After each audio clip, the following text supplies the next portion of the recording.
الحمد لله الذي هدانا لهذا وما كنا لنهتدي لولا أن هدانا الله،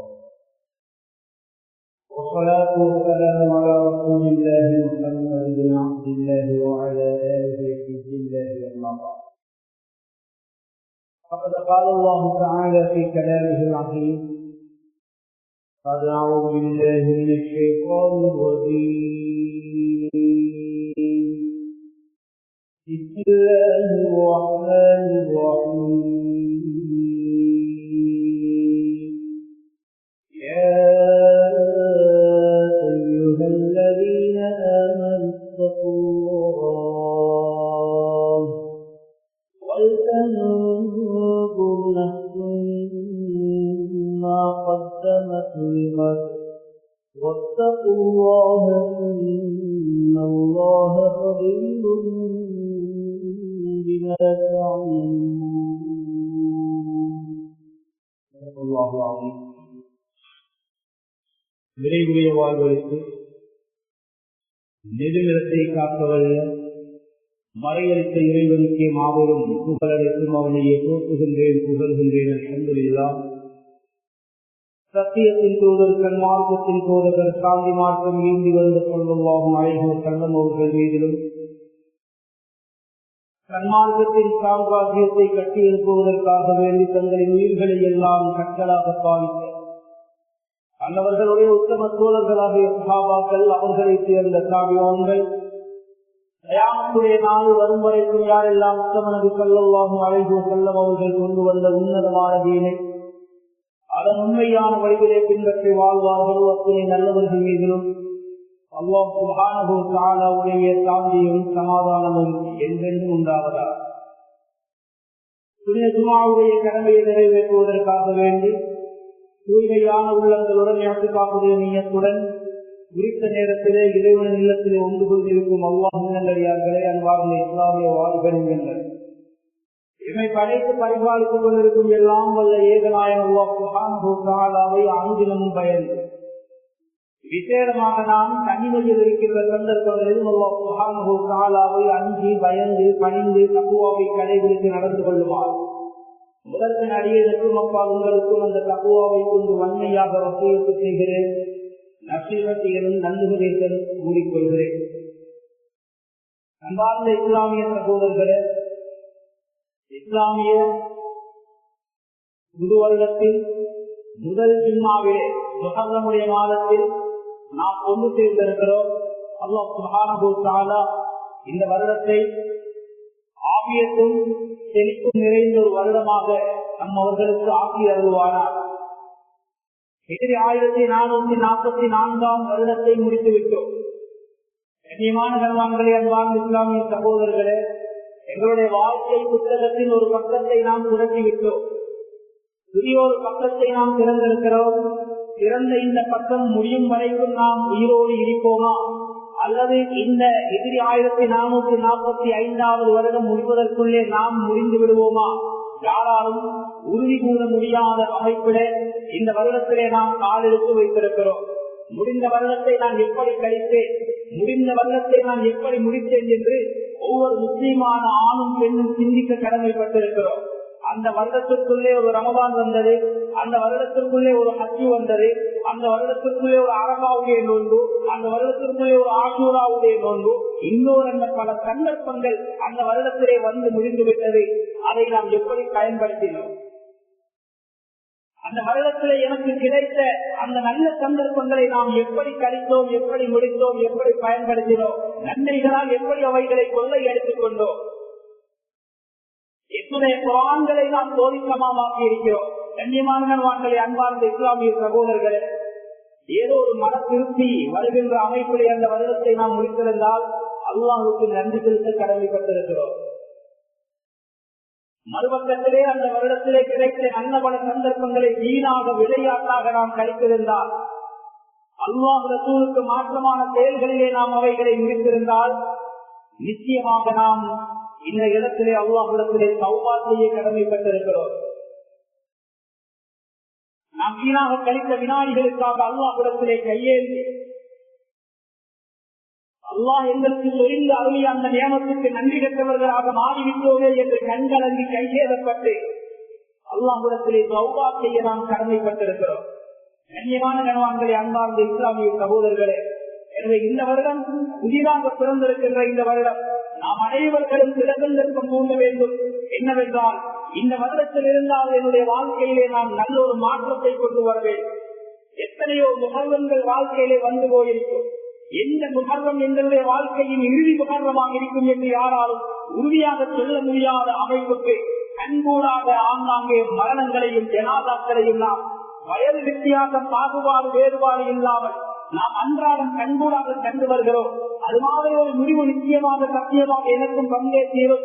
எனவே அது வருவதற்கு முன்னாலே என்னுடைய வாழ்க்கையிலே நான் ஒரு மாற்றத்தை கொண்டு வர வேண்டும் என்று ஒவ்வொருத்தரும் உறுதி கொள்ள வேண்டிய ஒரு கட்டாயத்திலே நாம் இருந்து கொண்டிருக்கிறோம். கண்ணியமான கணவான்களே, அன்பார்ந்த இஸ்லாமிய சகோதரர்களே, முடிந்த மாதம் எங்களுக்கு தெரியும் துல்ஹிஜ்ஜாவுடைய மாதம், இஸ்லாமிய மாதங்களின் இறுதி மாதம், இஸ்லாமிய கடமைகளின் இறுதி கடமை விதியாக்கப்பட்ட மாதம், இஸ்லாமிய கடமைகள் எதிரி 9வதாக அந்த வருடத்திலே இறுதியாக விதியாக்கப்பட்ட அந்த கடமை முடிந்த ஒரு மாதம். எங்களுடைய நாட்டிலிருந்தும் சுமார் 3500 ஆதிமார்கள் கிட்டத்தட்ட அந்த ஹஜ்ஜுடைய கடமையை நிறைவேற்றி வந்திருக்கிறார்கள். உலகளாவிய ரீதியிலிருந்து வந்தவர்கள் அவரவர்களுடைய நாடுகளுக்கு திரும்பி சென்று கொண்டிருக்கிறார். அத்தனை பேருடைய பாவங்களும் மன்னிக்கப்பட்டு அன்று பிறந்த பாடகர்களை போன்று அந்த அல்வாவை நாடி வந்த முஸ்லிம்களை அந்த புனிதமான இறையில்லம் அவரவர்களுடைய நாட்டுக்கு திருப்பி அனுப்பி கொண்டிருக்கின்ற இந்த வேளையிலே நாம் நிச்சயமாக அந்த ஹஜ்ஜாஜிகளுக்கு அல்லாஹ் நன்மாராயம் சொல்லி அனுப்புகிறாரே, இறுதி தவாஃபை முடித்துவிட்டு அந்த ஹஜ்ஜத்துல் விதாவுடைய அந்த தவாஃபுல் விதாவுடைய தவாஃபை முடித்துவிட்டு ஹரம் ஷரீஃபிலிருந்து வெளியே காலெடுத்து வைக்கின்ற அந்த மனிதனுடைய 2 தோல் புதன்களிலும் ஒரு மலக்கு வந்து தங்களுடைய ரெக்கைகளை வைத்துவிட்டு, மனிதா, இந்த ஹரம் வாசலில் இருந்து காலை வெளியே வைக்கின்ற உனக்கும் இதே நிமிடத்திலே தாயுடைய வயிற்றுக்குள் இருந்து வெளியே தலை வீசுகின்ற குழந்தைக்கும் எந்த வேறுபாடும் கிடையாது. அந்த குழந்தை எப்படி பாவம் இல்லாமல் இந்த உலகத்தை நோக்கி பிறந்து வருகிறதோ அதே மாதிரி எந்த பாவமும் இல்லாத நிலையிலே இந்த ஹரம் ஷரீஃபை விட்டு வெளியேறுகிறாய்.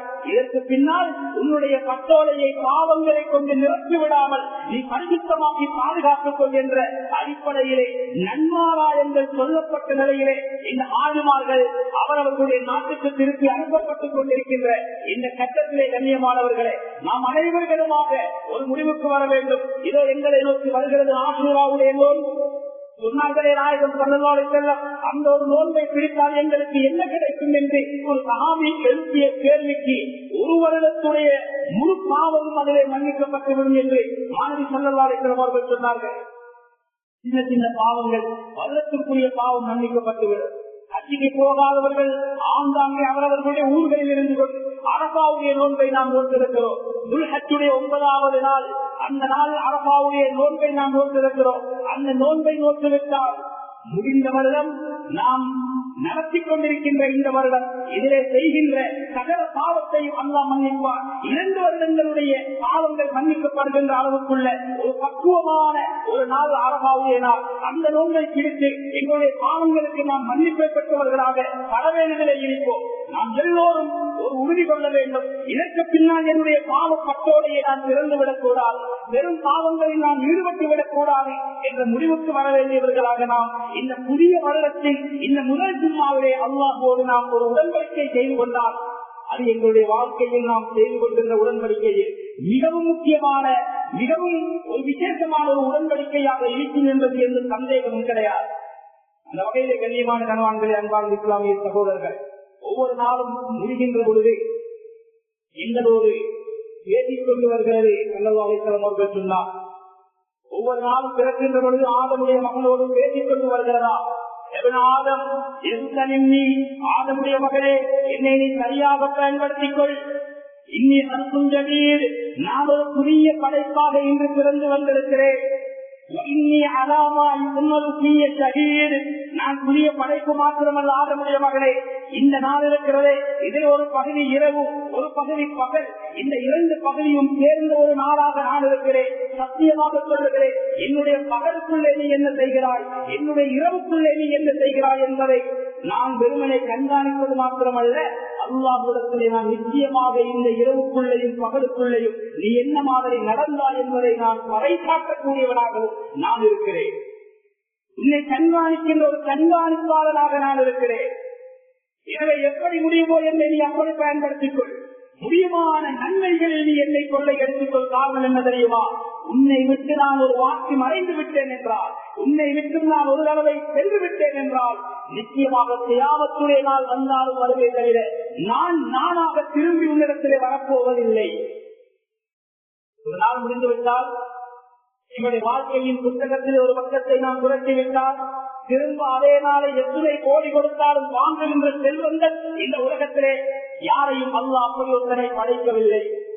முடிந்த ஒரு நாள் அல்ல, நாம் விட்ட ஒரு மூச்சை கூட திருப்பி எங்களால் வாங்க முடியாது. கண்ணியமானவர்களை, அந்த அளவுக்கு பொறுமதியானது இந்த காலமும் நேரமும். எனவே ஒவ்வொரு இரவும் பகலும் சொல்லுகிறதா, என்னை சரியாக பயன்படுத்திக் கொள்.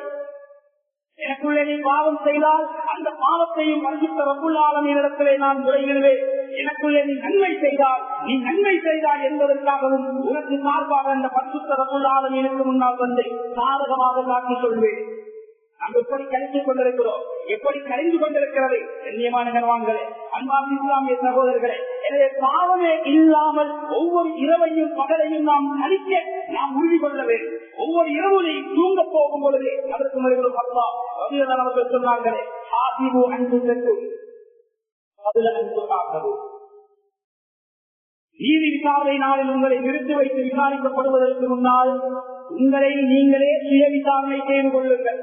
நாளாந்தம் சுய விசாரணை செய்து கொள்ளுங்கள்.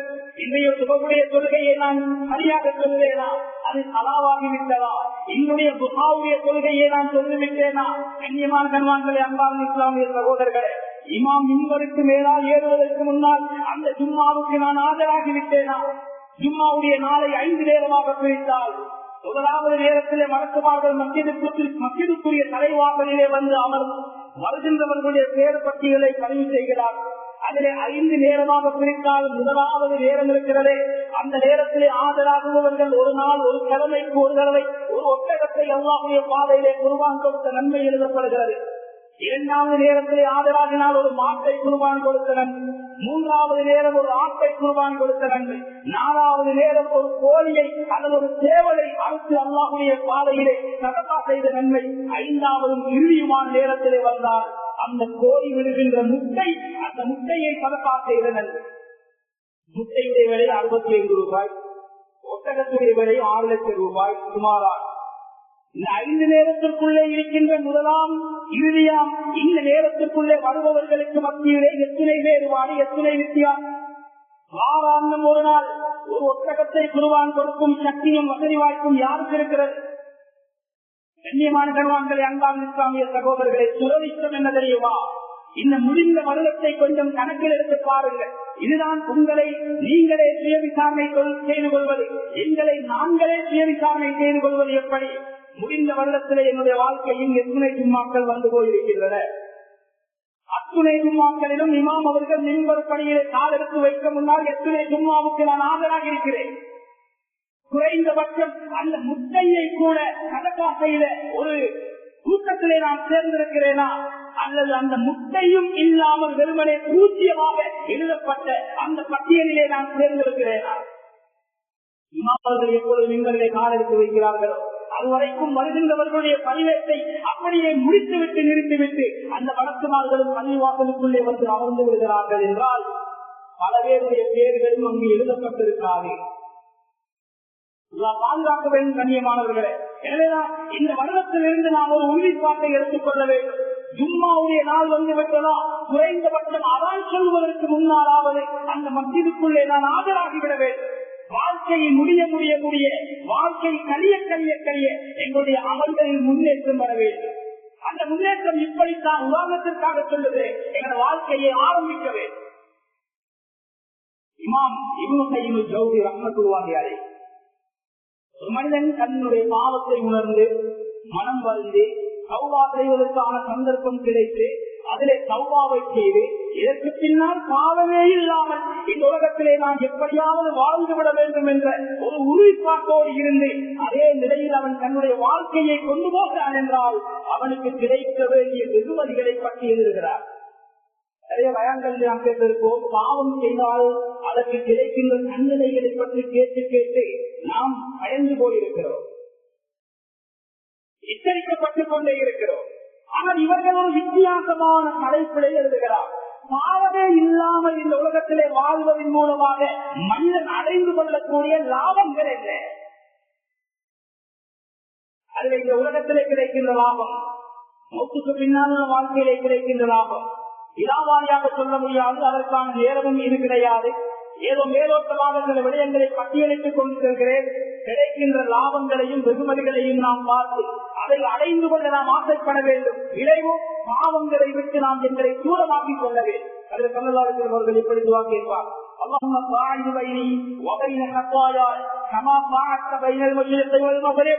இலக்கையும் வேட்கையும் எப்படி தூரமாக்கி பிரித்து வைத்திருக்கிறாயோ அதே மாதிரி யா அல்லாஹ் என்னையும் பாவங்களை விட்டு நீ தூரமாக்கி விடுவாயாக. பாவமான சூழ்நிலைக்குள்ளே நாம் அகப்பட்டு விடக்கூடாது. பாவங்களை நாம் நெருங்கவும் கூடாது. கண்ணியமான கனவான்களே, அன்பான இஸ்லாமிய சகோதரர்களே, அப்படி நாம் ஒரு உறுதி கொண்டு பாவமே இல்லாமல் எங்களை பாதுகாத்துக் கொண்டு பக்குவத்தோடு நாம் வாழ்கின்ற பொழுது எங்களுக்கு இந்த உலகத்திலே கிடைக்கின்ற முதல் வெகுமதி என்ன தெரியுமா? சியாரத்துமான், எங்களுடைய செல்வங்கள் பாதுகாக்கப்படுகின்றன. மகானல்லாஹ், இந்த செல்வத்திற்காக வேண்டித்தான இத்துணை அழைப்பும் இத்துணை உழைப்பும். மகானல்லாஹ், மனிதனுடைய முயற்சி என்தான் வயது இல்லாட்டா உலகில் ஏது கலாட்டா என்று தமிழே சொல்லுவார். பணம் பணம் பணம் என்பதற்காகத்தான் இந்த முழு உலகமும் என்று எண்ணிக்கொண்டிருக்கிறது. சாதாரணமாக ஒரு கடையிலே ஒரு சிறியோரு சிற்றுண்டியை திருடுபவரும் கூட அவருடைய வயிற்று பசிக்காகத்தான் அதை செய்கிறார். ஒரு பிரம்மாண்டமான ஒரு நாட்டை குறிவைத்து பயங்கரமான ஆயுதங்களினால் அந்த நாட்டை நசுக்கி சீரழித்து சின்னாபின்னமாக்குகிறது என்று ஒரு வல்லரசை எடுத்துக்கொண்டால் அதனுடைய பயமும் அதுவும் வயிற்று பசிதான். என்னுடைய பொருளாதாரத்தை நாம் மேம்படுத்த வேண்டும். பாவனை இல்லாமல் வாழ்கின்ற பொழுது உலகத்தில் ஒரு மனிதனுக்கு கிடைக்கின்ற மிகப்பெரிய வெகுமதி அவருடைய செல்வம் அறிவுகளை விட்டு பாதுகாக்கப்படுகிறது. இதற்கு எத்தனை உதாரணங்கள் சொல்லலாம், நேரமிடம் கொடுக்கிறார். சூரத்து அல்லா இரண்டு அனாதை பிள்ளைகளுக்கு சேர வேண்டிய குறைகளை பற்றி சொல்லிருந்த பொழுது அவருடைய தகப்பன் அந்த பிள்ளையிலே வேலையை வைத்திருக்கிறார். அது வேறு யாருடைய கைகளிலும் அகப்பட்டு விடக்கூடாது, சிக்கிவிடக் கூடாது என்பதற்காக அதை பாதுகாத்து வைத்திருக்கிறார். இந்த மனிதனுக்கு வரை இருந்து விழுந்து விட்டால் அதை புனர் நிர்மாணம் செய்வதற்காக வேண்டி வரக்கூடியவர்கள் அந்த புதையலை கண்டு அதை எடுத்து விடுவார்கள். எனவேதான் அல்லாஹ்வுடைய உத்தரவு திருவலைக்கலாம் அவர்களுக்கு வேறு யாரும் கையளிப்பதற்கு முன்னால் மறைந்து போயிருக்கின்ற அந்த மதிச்சுவரை நீர் நேராக்க வேண்டும். சொல்லுகிறார். காரணம் என்ன தெரியுமா? அந்த புதையல் என்னுடைய பிள்ளைகளுக்கு சேர வேண்டும் என்பதற்காக அதை பக்குவப்படுத்தி சேமித்து வைத்தவர் இருக்கிறார். அந்த பிள்ளைகளுடைய தகப்பன் அவர் ஒரு சாலிகான மனிதனாக இருந்திருக்கிறார். பாவம் செய்யாத ஒரு சாலிகான ஒரு நல்ல மனிதனாக இருக்கிறார் என்றால் அவருடைய செல்வத்தை பாதுகாப்பது இறைவனின் பொறுப்பு. பாதுகை இல்லாமல் வாழுகின்ற பொழுது என்னுடைய செல்வம் பாதுகாக்கப்படுகிறது, எங்களுடைய மானம் பாதுகாக்கப்படுகிறது. மானம் வருவதும் போவதும் இன்பமும் துன்பமும் தமிழை சொல்லுவார். வந்தால் போகாதது புகழும் பழியும், போனால் வராதது மானமும் உயரும். எப்போது வருவதே பாவமும் புண்ணியமும் எல்லோருக்கும் சமனானது, சிறப்பும் இறப்பும். வந்தால் போகாதது புகழும் படையும், போனால் வராதது மானமும் உயிரும். எப்படி உயிர் போய்விட்டால் திரும்ப வராதோ அது மாதிரி ஒரு வாக்கு எங்களுடைய மானம் போய்விட்டால் அது திரும்பி வராது. எங்களுடைய பரம்பரைக்கு அதை சொல்லி காட்டுவார். ஏதாவது ஒரு பாவத்தை செய்து எங்களுடைய மானத்தை நாம் போக்கிக் கொண்டோம் என்றால் அல்லாஹ் பாதுகாக்க வேண்டும். இதை பாவமே செய்யாமல் இருக்கின்ற காரணத்தினாலே கிடைக்கின்ற வெகுமதிகளில் ஒன்று எங்களுடைய மானம் பாதுகாக்கப்படுகிறது.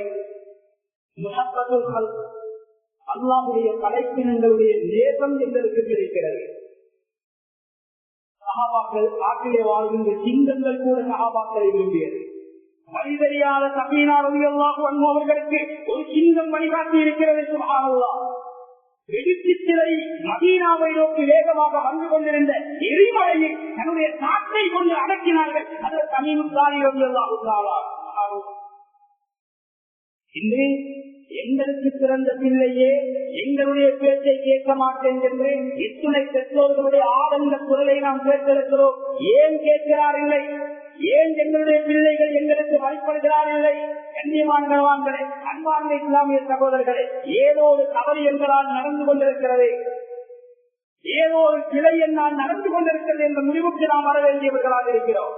முகப்பத்துகள் படைப்பினங்களுடைய முகப்பத்தும் நேசமும் பாவம் செய்யாத மனிதர்களுக்கு இந்த உலகத்திலே கிடைக்கின்றது. வெகுமதிகளில்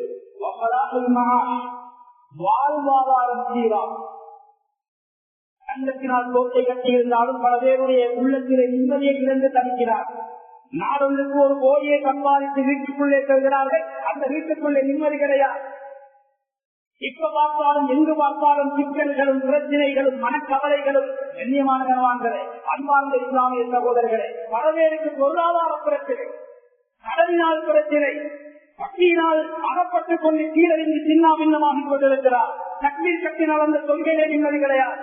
வியாபாரத்திற்கு போன அங்கு நிம்மதி கிடையாது. வீட்டுக்குள்ளே வந்தால் அங்கு நிம்மதி கிடையாது. வாழ்வாதாரம் சீர்குலைந்திருக்கின்ற ஒரு மோசமான உலகத்திலே நாம் வாழ்ந்து கொண்டிருக்கிறோம் என்றால் பாவமும் அதற்கு ஒரு காரணம் தான். பாவமே செய்யாமல் வாழுகின்ற மனிதர்களுக்கு அந்த வாழ்வாதாரம் சீராகிவிடும். வராகத்திருப்பது தேக ஆரோக்கியம் அவர்களுக்கு கிடைக்கும். நோய் என்பது பாவிகள் அவர்களுக்கு மாத்திரம்தான் நோய் வரும் என்று அர்த்தமல்ல. ராகத்துள் பதல் என்று சொல்லி கொண்டிருக்கிறது தேக ஆரோக்கியம். இமாம் முஹிபுத் தபரி ரஹ்மத்துல்லாஹி அலைஹி ஒரு கப்பலிலே பிரயாணம் செய்து கொண்டு வருகின்ற பொழுது கடை ஒருங்குவதற்கு சுமார் 100-200 மீட்டர்கள் தொலைவில் இருக்கும் பொழுது இவர்கள் திடீரென்று கடலுக்குள்ளே குறித்து நீச்சல் அடித்த வண்ணமே கடை ஒதுங்குகிறார். அந்த கப்பலே பல வாலிபர்கள் இருந்தார்கள். அவர்களும் அதை செய்ய எச்சரிக்கிறார்கள், முனைகிறார்கள், முயற்சி செய்கிறார்கள். ஆனால் அவர்களுடைய உள்ளத்திலே தைரியம் பிறக்கவில்லை. யாருக்கும் அந்த துணிவு கிட்டவில்லை, கிடைக்கவில்லை. பொறுமையோடு இருந்து அவரியவர்களாக நடந்த வேண்டிய நேரத்திலே இமாம் முஹிபுத் தபரி ரஹ்மத்துல்லாஹி அவர்களை பார்த்து கேட்டார்கள், பெரியவரே உங்களுக்கு எத்தனை வயது?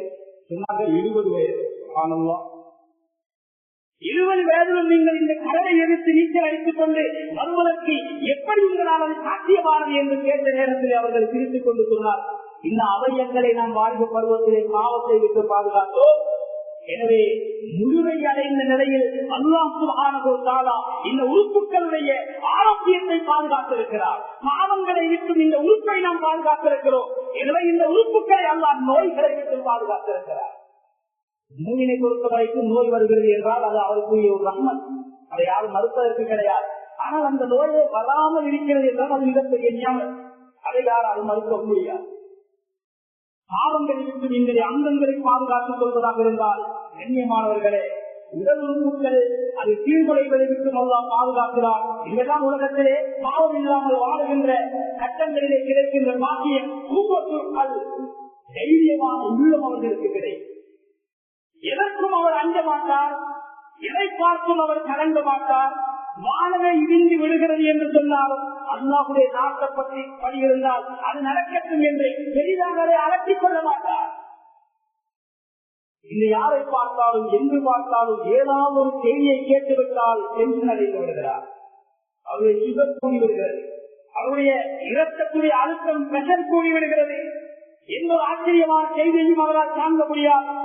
அன்பான சகோதரர்களே, ஆனால் இந்த உலகத்திலே அல்லாஹ் எந்த லட்சியத்திற்காக மனிதனை படைத்திருக்கிறானோ அதே லட்சியத்தோடு வாழ்கின்ற மனிதன் உலகத்திலே எது நடந்தாலும் அவர் கலங்க மாட்டார், அவர் பதற மாட்டார். கூவத்துள் கல்வி என்ற தைரியம் அவருடைய உள்ளத்திலே இருக்கிறது. வக்கீலத்துள் கல்வி கவலையும் குறைந்து விடுகிறது. எதிர்காலத்தை நினைத்து அவருக்கு கவலை கிடையாது. இது யாரை எடுத்துக்கொண்டாலும் அவருடைய வாய் திறந்தால் அவர் என்ன பேசுவார்? நாடு போகிற போக்கிலே எதிர்காலம் எப்படி அமையுமோ தெரியாது. எங்களுடைய வாழ்க்கை என்றாலும் முடிந்து விட்டது, நாம் வாழ்ந்து விட்டோம், நாம் அனுபவித்து விட்டோம். இனி எங்களை வீடு போகோ கபரு வாவா என்கிறது எங்களுக்கு பிரச்சனை கிடையாது. ஆனால் எங்களுடைய பிள்ளைகள், எங்களுடைய பேர பிள்ளைகளை நினைக்கின்ற பொழுதுதான் கவலையாக இருக்கிறது. இப்படியே போனால் இந்த நாட்டிலே இவர்கள் எப்படி வாழ்வார்? அவர்களை இந்த நாட்டுக்குள்ளே வைத்துக் கொள்வதா? இந்த நாட்டிலே ஏதாவது வியாபாரத்தை அவர்களுக்கு கற்றுக் கொடுப்பதா? அல்லது படிப்பறிவை கொடுத்தவர்களை வெளிநாடுகளுக்காக வேண்டி அனுப்பி வைப்பதா என்று திண்டாடிக் கொண்டிருக்கிறார்கள். எப்பொழுது பார்த்தால் உள்ளத்தில் ஒரு ஆழமான கவலை சூழ்ந்து கொண்டே இருக்கிறது. இந்த கவலை பாவமே இல்லாத மனிதர்களுக்கு ஏற்படுவதில்லை. எதை கொண்டும் அவர்கள் கவலைப்பட மாட்டார். ஹிஜ்ரி ஆண்டிலே நாம் நுழைந்திருக்கிறோமே, ஹிஜ்ரத்தை பற்றி நாம் பேசுகிறோமே, அதற்கு அவர்களுடைய காலத்திலேதான் இந்த ஹிஜ்ரி ஆண்டு தீர்மானிக்கப்படுகிறது. உலகத்துடைய சரித்திர வரலாற்றுக்காக ஒரு குறிப்பை வைப்பதற்காக வேண்டி நகராணிகளால் கிறிஸ்துவர்களால் உருவாக்கப்பட்டதுதான் இந்த ஆண்டு கணக்கு. இப்பொழுது 2023 என்று சொல்கிறோமே, என்ன 2023 ஆண்டு, இது எப்பொழுதிலிருந்து 2023 ஆண்டு? உலகம் அடைக்கப்பட்டதற்குரிய மொத்தமான ஆயுஷ் 2023 அல்ல. ஈசா அலைஹிஸ்ஸலாம் அவர்கள் பிறந்த அந்த சம்பவத்தில் இருந்து இன்றோடு 2023 ஆண்டாக இருக்கிறது. அதற்கு முன்னாலே பல ஆயிரம் ஆண்டுகள் போய்விட்டது, உருண்டோடி விட்டது. அதில் தெளிவாக வரலாற்று குறிப்புகள் நிறைய இருக்கிறது. ஆனால் அதை கிறிஸ்துவுக்கு முன் என்று சொல்லுகிறோம், பின்னால் வந்ததை கிறிஸ்துவுக்கு பின்னால் என்று சொல்லுகிறோம். ஆனால் இதே விடயத்திலே நாங்கள் வந்த நகராணிகளை பின்பற்றுவதா? இல்லை. எங்களுடைய முஹம்மது ஸல்லல்லாஹு அலைஹி வஸல்லம் இந்த உலகத்திற்கு நபியாக வந்ததற்கு பின்னால் மிகப்பெரிய ஒரு மறுமலர்ச்சி ஏற்பட்டிருக்கிறது. எனவே நபியுடைய காலத்திற்கு பின்னால் நடைபெறுகின்ற சம்பவங்களை குறிப்பிட்டு சொல்வதற்காக ஏதாவது ஒரு குறிப்பிட்ட வருடத்தை நாம் வைத்து, ஒரு நிகழ்வை வைத்து, அந்த நிகழ்வு நடந்ததிலிருந்து இஸ்லாம் ஆண்டு என்று சொல்வோம். எந்த நிகழ்வை எடுத்துக்கொள்வோம் என்று கேட்ட நேரத்திலே நபியுடைய பிறப்பை எடுப்போமா? வேண்டாம். என்றால் நசராணிகள் ஈசா அலைஹிஸ்ஸலாம் அவர்களுடைய பிறப்பை எடுத்திருக்கிறார்கள். எனவே இந்த விடயத்திலே நாம் அவர்களுக்கு ஒத்து போகக்கூடாது. நபியுடைய இறப்பை எடுத்துக்கொள்வோமா? நல்ல சம்பவங்களை சொல்லுகின்றவர்கள் இறப்பை எடுத்துக்கொள்வது அவ்வளவு தகுந்ததாக ஆகாது. அப்படி என்றால் நபிக்கு நுபுவத்து கிடைத்ததை எடுத்துக்கொள்வோமா? நுபுவத்து கிடைத்தும் அவ்வளவு பெரிய மக்காவிலே பெரிய ஒரு மாற்றம் வரவில்லை. 13 ஆண்டு காலமும் சுமார் 100க்கும் குறைவான முஸ்லிம்கள் இருந்தார்.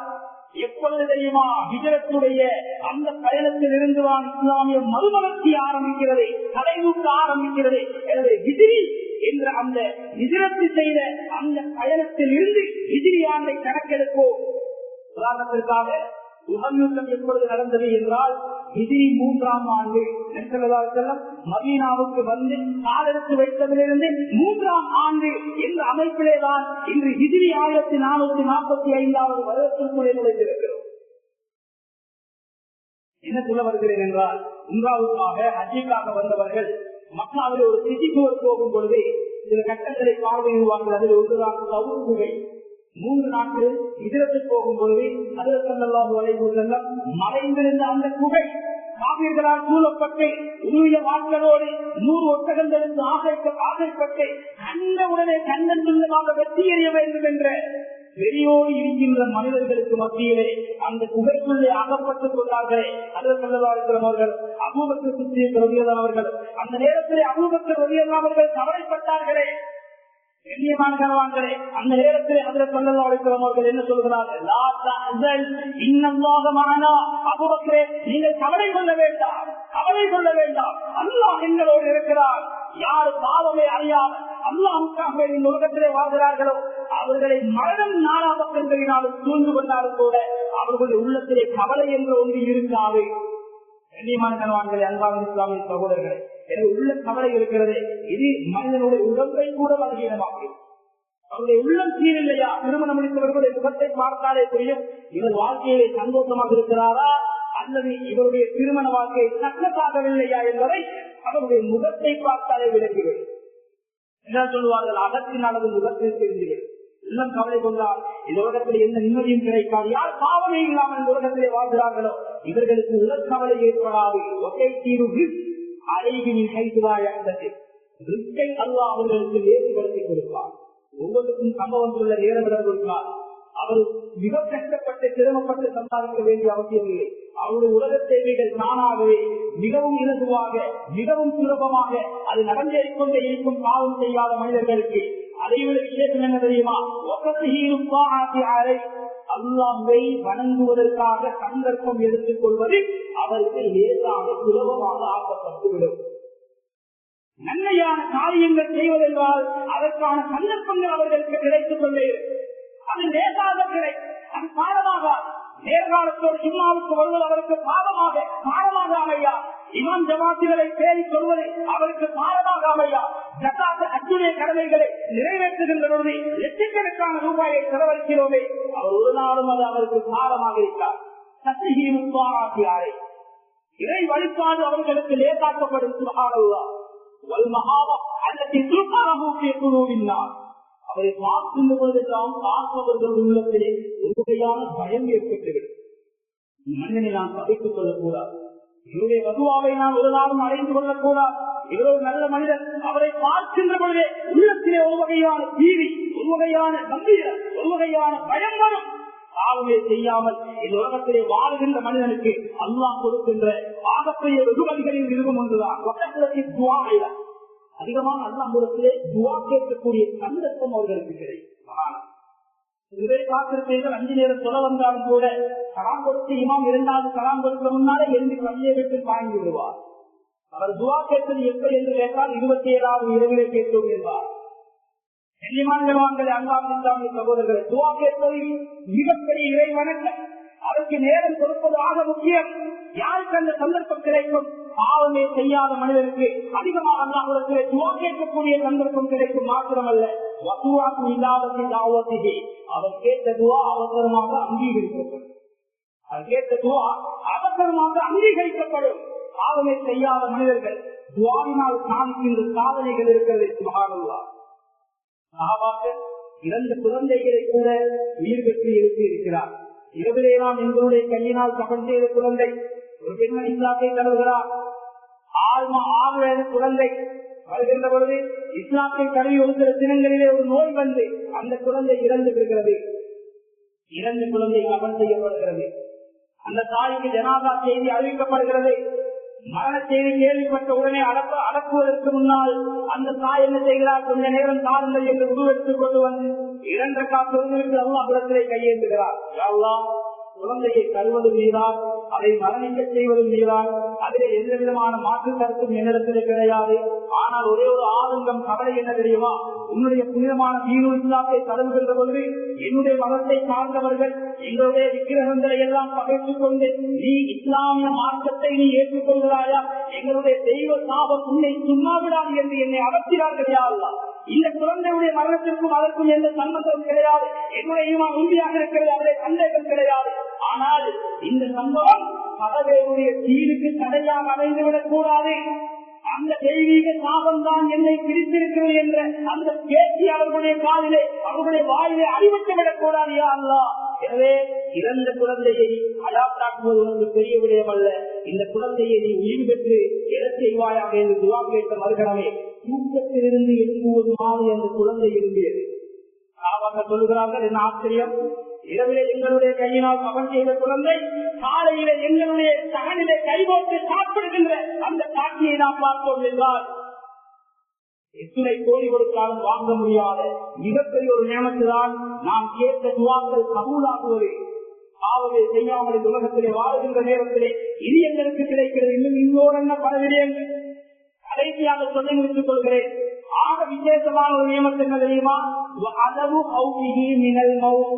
பாவமே செய்யாமல் இந்த உலகத்திலே வாழ்பவனுக்கு கிடைக்கின்ற ஆகப்பெரிய வெகுமதிகளில் ஒன்று, மரணத்தை நினைத்தவன் ஒரு நாளும் அஞ்ச போவதில்லை. எல்லோருக்கும் உள்ள ஒரு பிரச்சனை என்ன தெரியுமா? மௌத்து திடீரென்று வரும், அதிலே சந்தேகம் கிடையாது. ஆனால் அந்த மௌத்து எப்பொழுது எனக்கு வந்துவிடக் கூடாது என்பது உறுதியாக. காரணம் என்ன? செய்த பாவத்திற்கு இன்னும் முறையாக தௌபா செய்யவில்லை, எடுத்த கடன்களை இன்னும் முறைப்படி அதை நிறைவேற்றிக் கொள்ளவில்லை, இன்னும் அதிகமான நன்மைகளை செய்வதற்கான ஒரு சந்தர்ப்பத்தை நான் என்னுடைய வாழ்க்கையில் அமைத்துக் கொள்ளவில்லை. இந்த நிலையில் மௌத்து வந்தால் சத்தியமாக நான் மாற்றிக்கொள்வேன், எனவே வந்துவிடக் கூடாது. ஆனால் எப்பொழுதிலிருந்து அந்த மௌத்துக்கு நாம் தயாராக போகிறோம் என்று கேட்டால் அந்த கேள்விக்கு பதில் கிடையாது, உத்தேசமும் கிடையாது.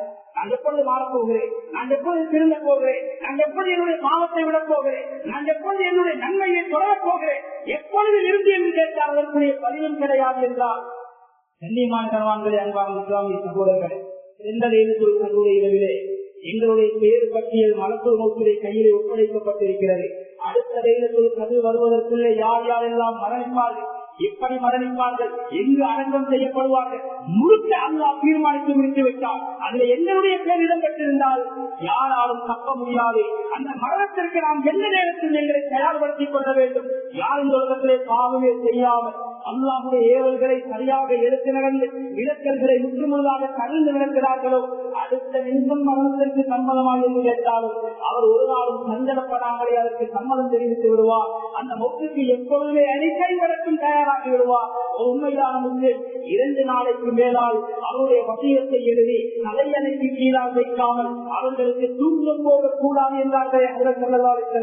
எங்களுடைய வாழ்க்கையையும் நாம் அப்படித்தான் அமைத்திருக்கிறோமா? நாளை மரணம் வந்தால் நிம்மதியாக இந்த உலகத்தை விட்டு கண்ணை மூடுகின்ற அமைப்புக்கையா என்னுடைய வாழ்க்கையை அமைத்திருக்கிறோமா என்று நாம் இந்த இடத்திலே இந்த முகம்மதுடைய முதல் பத்துமாவிலே சும்மாவிலே நாம் சிந்திக்க கடமைப்பட்டிருக்கிறோம் கண்ணியமானவர்களே. எனவே பாவமே செய்யாமல் எங்களுடைய வாழ்க்கையை நாம் பாதுகாத்துக் கொண்டால் நிச்சயமாக எங்களுடைய பிள்ளைகளையும் அல்லாஹ் பாதுகாப்பான், எங்கள் செல்வங்களையும் அல்லாஹ் பாதுகாப்பான், எங்களுடைய தேக ஆரோக்கியத்தையும் அல்லாஹ் பாதுகாப்பான், எங்களுடைய வாழ்வாதாரமும் சீராகிவிடும், மக்களுடைய முகப்பத்தி எங்களுக்கு கிடைக்கும். மரணத்தை பற்றி ஒருபோதும் அஞ்ச மாட்டோம். அவருடைய வாழ்க்கை சொந்தமாகும். மௌத்துக்கு பின்னால் வருகையிலே பட்டோலைகளை சிறாக்குரிய காலத்திலே நிர்வாகத்திலே தாண்டலாம். என்ன சொல்கிறதோ எங்களுடைய சொந்த வீடாக ஆக்கிக் கொள்ளலாம். இதெல்லாம் மௌத்துக்கு பின்னால் கிடைக்கின்ற வெகுமதிகள். எனவே அல்லாஹ்வால் ஒதுக்கப்பட்ட மனிதனை அறிவிலே ஆற்றக்கூடிய அந்த பாவங்களை விட்டு எங்களை பாதுகாத்துக் கொள்ள நாம் அனைவர்களும் இந்த சந்தர்ப்பத்தில் உறுதிபூர்வமாக அல்லாஹ் சுப்ஹானஹு வ தஆலா அதற்காக நாம் அனைவர்களுக்கும் அருள் புரிவானா. தன்னுடைய பாவங்களை மன்னித் தருவாயா, என்னுடைய பெற்றோருடைய பாவங்களை மன்னித் தருவாயா, என்னுடைய குழந்தைகள் எதிர்காலங்களை உரிமமாக்கி விடுவாயா, எந்த பயங்கரமான ஆபத்தால் நோய்களை விட்டு எங்களை பாதுகாத்து தருவாயா, எங்களை தொழில் வியாபாரங்களை கலக்க செய்வாயா,